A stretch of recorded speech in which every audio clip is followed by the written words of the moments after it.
காலையில் 8 மணி தான் ஆகுது.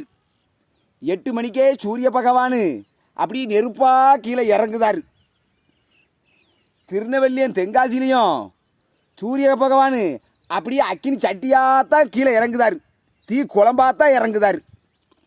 எங்கே கொண்டு விட போகிறாரோ தெரியலை. கொஞ்சம் திருநெல்வேலி தென்காசி பக்கம் மழையை கூட ஆண்டவா சூரிய பகவானே. வர்ண பகவானு கிட்ட வரவே மாட்டக்காரு. சூரிய பகவான் தான் வந்து திருநெல்வேலியும் தென்காசியும் கொளுத்துதாரு. மருந்தடிக்க போகலான்னு கேனை தூக்கி வச்சா உள்ளே இறங்க பயமாக இருக்குது. அப்படியே எரியுது உடலெல்லாம். முடியலை.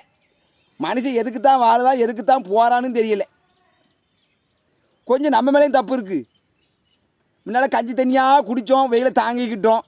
இப்போ எவன் கஞ்சி தண்ணியை குடிக்கிய? சுட சுட சோற தூங்கிய பானையை கவுத்தி வச்சிருதிய, சட்டி பானையை அதோடு கவுத்தி வச்சிருதிய. மறு நேரம் சாப்பாடுக்கு புதுசாக ஆக்கி சாப்பிடுதிய. கஞ்சி தண்ணியாக குடித்தா தான் வெயில தாங்க முடியும் போல். தாங்க முடியல.